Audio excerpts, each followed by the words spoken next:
É interessante que Deus ele sabe como fazer determinadas coisas na nossa vida. Pensando aqui, a gente preparou alguns pontos que são de suma importância para essa palavra que nós vamos meditar nessa noite. Primeira questão aqui é a palavra que foi, o mensageiro traz uma mensagem para Josafá, dizendo a ele do que estava para acontecer, dos fatos, do que estava para ocorrer com ele e com o povo que com ele estava governando. Interessante que Josafá vai começar o seu governo, vai começar a sua liderança com 35 anos de idade, e durante 25 anos ele governa sobre Judá. Muita gente que talvez não conheça, ou muitos que já sabem, sabe que essa guerra era uma guerra territorial entre pessoas da mesma família. Por exemplo, quando a Bíblia fala que vieram os amonitas e os moabitas contra Josafá e os moradores da terra de Seir, os amonitas e os moabitas eram descendentes das filhas de Ló. Ló, que também era sobrinho de Abraão, e o mesmo que alguns chamam somente de sobrinho, também era filho adotivo de Abraão. Quando Abraão ainda habitava na terra de seus pais, dos caldeus, Deus dá a ele uma palavra, uma direção, e diz: sai da tua terra, do meio da tua parentela, e vai para uma terra que eu te mostrarei e a te darei por herança. Na terra dos seus pais morre Arã e o seu próprio pai Terá. Então, interessante que os significados dos nomes Arã, Terá e Naor talvez tem muito a ver com o que Deus tinha projetado para Abraão. Porque Arã significa estrada ou caminhos que se cruzam. Naor significa luz, orientação ou aquele que te traz esclarecimento. E Terá é o lugar que você habita em segurança. Então Deus está dizendo para ele que morreu Arã e morreu Naor. Naor ficou vivo, morreu Arã e morreu Terá. Mas Deus está dizendo para ele: sai da tua terra, do meio da tua parentela, e vai para uma outra terra que eu te mostrarei e te darei por herança. Diz a Bíblia que Deus traz com ele Ló, que era seu sobrinho, mas ficou ele comovido com a situação de Ló, por ter perdido seu pai na terra do seu nascimento, adota ele como filho.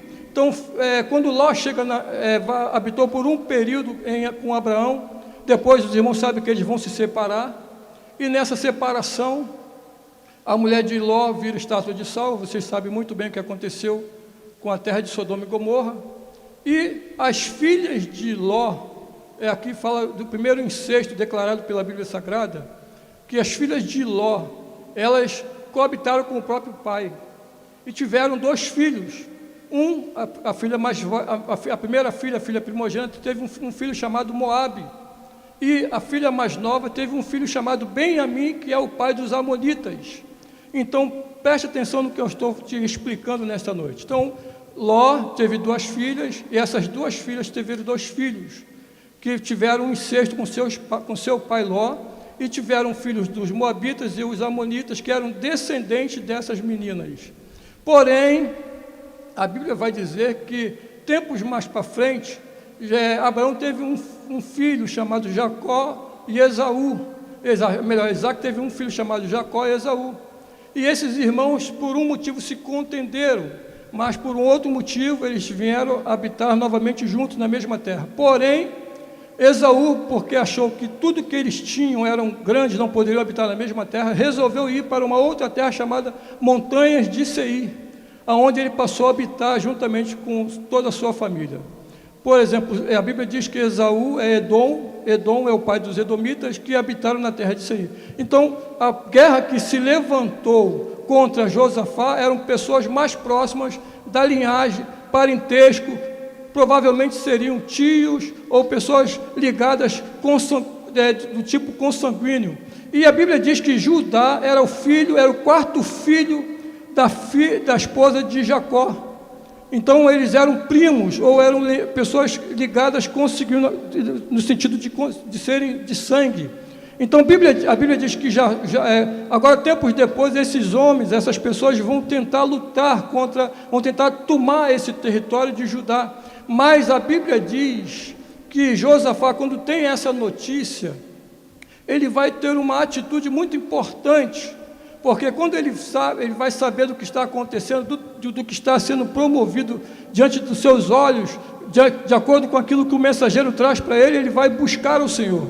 E uma coisa importante aqui nesse texto que eu vejo que Deus me deu como orientação que aquilo que é para você fazer, Deus jamais vai interferir. E aquilo que é para Deus fazer, jamais o homem pode interferir. Porque o que era para Deus fazer? Deus sabia como iria fazer acontecer as coisas na vida de Josafá, mas Josafá também fez a sua parte. A Bíblia diz que ele se pôs a buscar ao Senhor, ou seja, ele sabia que aquela situação que ele estava vivendo era uma situação muito difícil, era uma situação diante dos seus olhos complicada, mas ele, interessantemente, ele se pôs a buscar o Senhor, e a Bíblia diz: clama a mim, responder-te-ei, e anunciar-te-ei coisas grandes e firmes que não sabes. A Bíblia diz: se meu povo que se chama pelo meu nome se humilhar e orar e buscar a minha face, então ouvirei dos céus, perdoarei os seus pecados e sararei a sua terra. Aquilo que estava diante dos olhos de Josafá, ou seja, era para ele fazer, era para ele executar. E o mais interessante no texto é que nós, buscando algumas informações,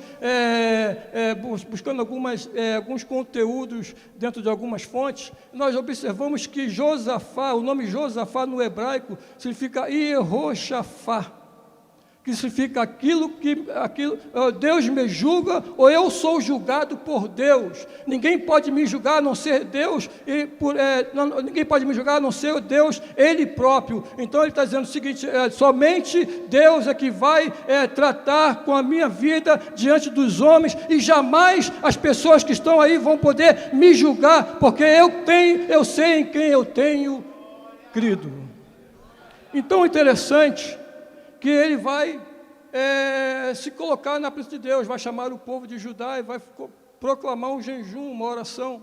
É interessante aqui que Deus tem certas batalhas que não estão no mundo físico. Tem determinadas coisas no mundo físico que nós podemos fazer, mas existem determinadas guerras, existem determinadas batalhas, determinados trabalhos que estão no campo da espiritualidade. E no campo da espiritualidade nós não podemos entrar numa guerra se não estivermos preparados, ou se nós não nos prepararmos para entrarmos na guerra, porque se nós entrarmos em alguma guerra desapercebidos, ou entrarmos numa guerra sem estarmos entendendo os propósitos de Deus, podemos correr um grande risco de sair perdedores. Então, Josafá entendeu que precisava se preparar. Então ele vai buscar ao povo, vai chamar a atenção do povo e disse: vamos proclamar um jejum, vamos orar, vamos falar com Deus. E Deus então vai orientar eles através de um homem chamado Jaaziel. Interessante que Jaaziel no hebraico quer dizer aquilo que está diante dos olhos de Deus, aquilo que está diante dos olhos de Deus jamais passará por desapercebido, mesmo que diante dos olhos dos homens esteja em oculto. Ou seja, aquilo que está diante dos olhos dos homens oculto, jamais passará diante dos olhos de Deus por desapercebido. Ele está dizendo aqui, Jaaziel está dizendo: Deus vê, Deus enxerga todas as coisas. Ele está dizendo: não temais, nem vos assusteis por causa do que está acontecendo, ou diante do que vai estar vindo diante dos vossos olhos, ou diante do que está vindo diante de vocês. O Senhor pelejará por vós, e vós vos calareis. Deus está dizendo para eles: não temais, nem vos assusteis. A obra que Deus quer realizar através da vida de vocês não será o homem, não será a circunstância, não será os problemas, não será nada que poderá impedir aquilo que Deus pode realizar, porque operando Deus, quem poderá impedir? Glória a Deus. Então, Jaaziel significa aquilo que está diante dos olhos de Deus, jamais passará por desapercebido, mesmo que diante dos olhos dos homens esteja encoberto. Ou seja, aquilo que nós não conseguimos enxergar no campo da espiritualidade, Deus conhece e sabe de todas as coisas. O Salmo 139, versículo 7, o versículo 10 diz: para onde me irei do teu espírito? Para onde fugirei da tua face? Se eu subo aos céus, lá tu estás. Se eu faço a minha cama no céu e me detenho nos confins dos mares, ainda assim a tua mão me guiará e a tua destra me susterá. Sabe o que Deus está dizendo para você? Nada ficará encoberto diante dos nossos olhos, porque Deus que está aqui enxerga todas as coisas, e mesmo que as pessoas tentem tramar contra nossas vidas, o Senhor está no controle das nossas vidas em todos os aspectos. Glória a Deus. Agora, o mais interessante no texto que Deus vai dizer para eles: vocês irão pelejar, ou seja, não, vocês irão para a guerra, mas vocês não irão com armas terrenas, por mais que eles tivessem as armas terrenas, mas Deus está dizendo o seguinte: vocês irão para a guerra, mas com armas espirituais. No sentido humano, será que a gente poderia entender, ou como é que a gente iria saber como lidar com isso? Deus fala para você: vocês irão para diante dos seus adversários, porque os adversários de vocês, por mais que sejam muito diante dos vossos olhos, mas vocês irão pelejar de uma forma diferente, como o nosso irmão cantou aqui: o Senhor é fiel, o Senhor é poderoso, o Senhor pode fazer todas as coisas em nossas vidas, mesmo que diante dos nossos olhos, chegamos aqui, como cheguei aqui nessa noite, cheguei aqui preocupado, cheguei aqui triste, cheguei aqui angustiado, mas através do hino que o Marlon cantou, o Senhor é fiel, o Senhor é poderoso, o Senhor pode realizar todas as coisas nas nossas vidas, por mais que diante dos nossos olhos achamos impossíveis, mas para Deus nada é impossível. Glória a Deus. Vocês irão para a guerra, mas não irão com as armas que vocês têm nas mãos, porque muitas vezes nós às vezes estamos tão acostumados em resolver coisas com os nossos próprios pensamentos ou com nossas próprias forças. Deus está dizendo para eles o seguinte: vocês irão para a batalha, mas vocês irão colocar os cantores na frente. Aonde se ouviu falar que numa guerra você vai colocar cantores na frente da batalha? Mas o Senhor que está aqui no nosso meio, Ele tem o controle de todas as coisas, e Ele sabe como fazer as coisas acontecer na nossa vida, mesmo que diante dos seus olhos pareça impossível, mesmo que diante dos seus olhos pareça insolúvel, mesmo que diante dos seus olhos seja inconcebível os teus problemas. Aonde se ouviu falar, eles colocaram cantores e eles começaram a cantar. E o interessante é que no final do versículo 24, entretanto chegou o Judá à atalaia do deserto, e olharam para a multidão, e eis que eram corpos mortos que jaziam em terra, e nenhum escapou, e vieram Josafá e o seu povo para saquear o despojo, e acharam neles fazendas e cadáveres em abundância, como também objetos preciosos, e tomaram para si, que não podiam levar mais 3 dias, saquear o despojo, porque era muito. Atalaia do deserto, lugar de observação. Lugar de observação, lugar onde você se coloca em segurança e fica em observação tudo que está acontecendo diante dos seus olhos. Deus está dizendo para você: nada está perdido, nada está sem solução, nada está fechado, as portas vão se abrir, mesmo que diante dos seus olhos pareça, mas Deus te coloca diante de um lugar chamado lugar de observação. Deus está dizendo para você: você fica observando, fica atento, porque a Bíblia diz: aquietai-vos e sabei que eu sou Deus, serei exaltado entre as nações, serei exaltado sobre a terra. O Senhor dos exércitos está conosco, o Deus de Jacó.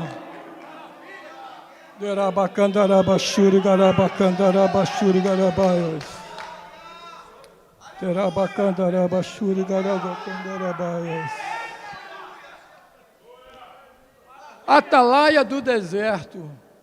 Ou seja, é aquela pessoa que sabe que tudo que está acontecendo parece que está perdido aos seus olhos, mas está observando tudo que está acontecendo à sua volta. Ou seja, está tentando dizer o seguinte: nada está perdido, ainda tem solução, ainda tem esperança. E a Bíblia diz em Lamentações capítulo 3, versículo 26, bom é ter esperança no Senhor e aguardar em silêncio a sua salvação. Põe a sua boca no pó, talvez assim haja esperança. Sabe o que Deus está dizendo para você? Em vez de você ficar questionando, em vez de você ficar murmurando, em vez de você ficar se maldizendo, começa a clamar, começa a falar com Deus. Deus está dizendo para você: ponha a sua boca no pó, ainda há esperança.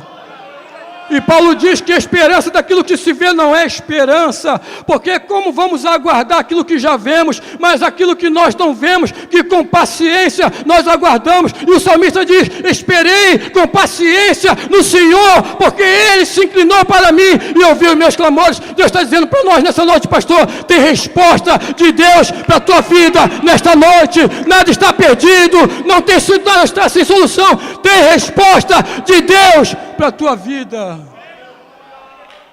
Eles chegaram diante do atalaia do deserto e observaram que aquilo que Deus orientou para eles fazer estava tudo sob o controle de Deus. Às vezes tem determinadas coisas que Deus está orientando, Deus está dizendo como que você tem que reagir, ou como você tem que agir em determinadas situações, mas às vezes a gente se coloca numa situação que queremos fazer as coisas dos nossos próprios olhos, ou de acordo com a nossa própria força, ou talvez de acordo com aquilo que a gente acha que conhece, ou diante daquilo que a gente sabe, a gente acha que sabe, porque às vezes, dependendo de alguma situação, ou de um posicionamento, a gente às vezes se coloca numa situação que achamos que podemos ser Deus, ou queremos resolver as coisas do nosso jeito, e às vezes quando nós nos colocamos numa posição para tentar resolver determinadas coisas, as coisas saem do controle, as coisas saem da direção, e às vezes ficamos pensando: será que está acontecendo alguma coisa na minha vida? Não, é que Deus quer que você fique quieto, fique atento, fique paciente, fique em esperança, fique colocando na posição do Senhor, porque a Bíblia diz: os que confiam no Senhor são como o monte de Sião, que não se abala, mas que permanece para sempre. Deus está dizendo para você: você não vai sair daqui nesta noite triste, você não vai sair daqui nesta noite desesperado. Tem força de Deus para a tua vida, tem refúgio de Deus para a tua vida, tem fortaleza de Deus para a sua vida. É isso.